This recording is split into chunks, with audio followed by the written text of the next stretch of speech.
تو میں کیا عرض کر رہا تھا آپ سے کہ سب کو تو توفیق نہیں دیتا اللہ.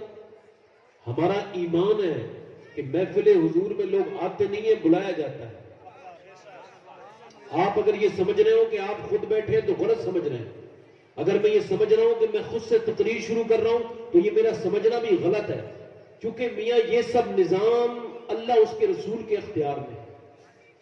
ایک مرتبہ موسیٰ علیہ السلام سے اللہ نے ارشاد فرمایا دوران کلام کہ موسیٰ تمہارا دنیا میں سب سے زیادہ قریبی دوست کون ہے؟ تو عرض کرنے لگے مولا وہ ایک درزی ہے، اس سے میری دوستی ہے. اللہ نے ارشاد فرمایا کیا تم اس سے کچھ مانگو گے تو وہ درزی تم کو دے دے گا؟ عرض کی رب امید تو ہے کہ دے دے گا، پرانا دوست ہے. اللہ نے فرمایا تو پھر درزی ہے تو جاؤ اس سے ایک سوئی لے آؤ. تو پہلے مشینیں نہیں چلتی تھی، سوئی سے سلائی ہوتی تھی. کہا جاؤ ایک سوئی لے آؤ. اور موسیٰ گئے اور جا کے بولے یار تو میرا پرانا دوست ہے، میں نے آج تک تجھ سے کچھ نہیں مانگا، آج مجبوری میں مانگتا ہوں، ایسا کر ایک سوئی دے دے. اس نے موسیٰ کی طرف دیکھا اور ایک سیکنڈ کے بعد کہا میں نہیں دوں گا. موسیٰ نے کہا دوستی پرانی ہے اور میں مانگ بھی تجھ سے سوئی رہا ہوں، کوئی بڑی تو چیز نہیں مانگتا، تیرے پاس تو کافی سوئیاں ہوں گی، ایک سوئی دے دینا. اس نے کہا نہیں دوں گا. موسیٰ واپس چلے گئے. اللہ نے فرمایا موسیٰ سوئی مل گئی؟ حالانکہ سب جانتا ہے سوئی مل گئی. عرض کی رب نہیں ملی. کہا پھر سے ٹرائی کر. پھر گئے موسیٰ، جا کے بولے یار جب میں بادشاہ کے محل میں تھا تجھ پہ کتنی میں نے عنایات کی، کتنے میں نے احسانات کیے، اس کے بدلے میں تجھ سے کبھی کچھ نہیں مانگتا، آج مجبوری میں کہہ رہا ہوں ایک سوئی دے دے. اس نے سارا ڈبہ اٹھا کے کہا موسیٰ جتنی چاہیں اتنی سوئیاں اٹھا لو. موسیٰ نے ایک سوئی اٹھائی، رب کی بارگاہ میں پہنچے.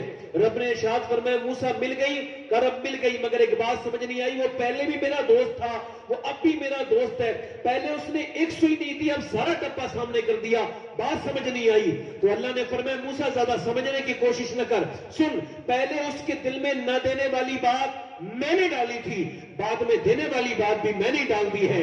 آپ جو یہاں بیٹھے ہیں آپ کے دل میں بیٹھنے والی بات میرے رب نے ڈال دی. آپ بیٹھے نہیں ہیں، بٹھا لے گئے ہیں، آئے نہیں ہیں، بلائے گئے. حضور کی محفل میں کوئی بغیر بلائے، جلدی بولو ذرا، آتا نہیں. اور جب بغیر بلائے آتا نہیں تو حضور کریم اتنے ہیں پھر خالی ہاتھ جاتا نہیں، جھولیاں بھی بھر کے بھیجتے ہیں. آپ تو اللہ نے یار آپ کو بولنے کی طاقت بھی دی ہے. حضور کے نام پہ وہ بھی بولتا ہے جس نے کبھی بولنا ہی نہیں سیکھا. کوئی آپ میری طرف دیکھ رہے ہیں؟ آپ وہ بھی بولتا ہے جس نے کبھی بولنا جانتا ہی نہیں ہو. اللہ نے تو آپ کو یار حضور کی بات ہے نا، آپ کو بولنا چاہیے. اللہ بڑا کریم ہے، بولنے والوں کو جو دل سے اس کا نام لیتا ہے بلکہ بے اختیار بھی نام لیتا ہے. اگر انسان کو پتا بھی نہ ہو میں کیا کر رہا ہوں پھر بھی وہ بڑا کریم ہے. بخاری شریف کی حدیث ہے قیامت کے دن اللہ ایک بندے کو بخشے گا تو وہ کرے گا مولا میں نے تو کبھی تیری کہنا نہیں مانا، مجھے یاد نہیں آتا کہ کبھی میں نے تیرا کہنا مانا ہو، تو نے مجھے بخش کو دیا، میں تو دنیا کا سب سے بیکار انسان ہوں، تو نے مجھے بخش کیسے دیا. اللہ ارشاد فرمائے گا او بندے تو بھول گیا مگر تیرا رب بھولنے سے پاک ہے. ایک رات تو سوتا تھا تو سوتے تو نے کربٹ بدلی، اور جب کربٹ بدلی تجھے ہوش نہیں تھا مگر تو نے کربٹ بدلتے بدلتے کہا یا اللہ. اللہ فرماتا ہے مجھے اتنا پسند آیا کہ میں نے تجھے اسی وقت بخش دیا.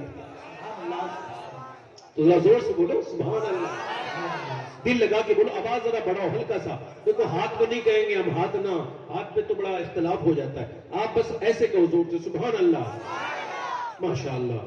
دل لگا کے بولو سبحان اللہ، ماشاء اللہ. اب اگر کوئی اس پہ بھی اختلاف کرے گا تو ہم بلوانا بھی بند کر دیں گے، کیونکہ بڑے بڑے عجیب قسم کے لوگ دنیا میں ہیں. جنہیں کچھ نہیں آتا وہ اختلاف کرتے ہیں، اور جنہیں کچھ آتا ہے وہ حضور کے دین کا کام کرتے ہیں.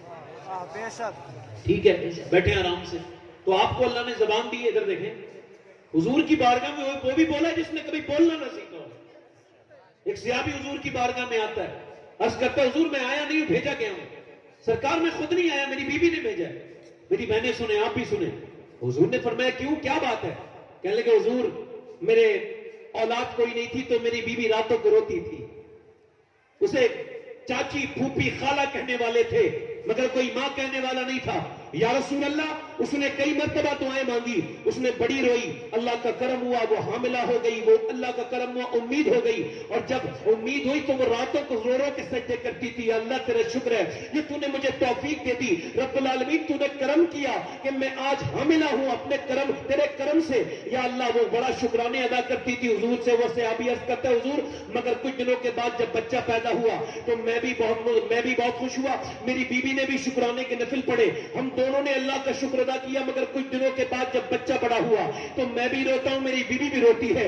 یا رسول اللہ بات یہ ہے میرا بچہ کاں کی کو کرتا ہے, بولتا نہیں ہے, نہ ماں کہتا ہے نہ باپ کہتا ہے, میرا کلیجہ پھٹتا ہے کہ ایک مرتبہ میرا بیٹا باپ کہہ دے. اور میری یا رسول اللہ میری بیوی کہتی ہے حضور کی بارگاہ میں چلے جانا اور کہہ دینا حضور سے کہ میرے آقا ایک بار بس ماں کہہ دے میرا کلیجہ ٹھنڈا ہو جائے گا, ایک بار ماں کہہ دے میرا بچہ.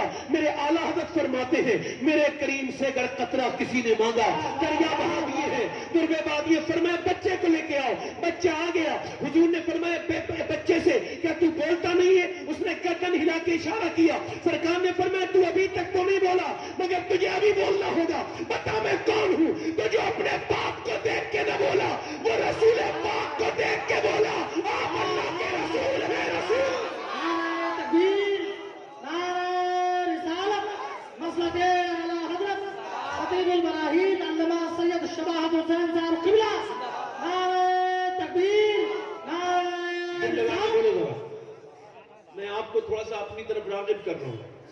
تقریر تو شروع کرنے کی ہمت نہیں ہو رہی تھی, حالات ایسا. آپ ذرا کہیں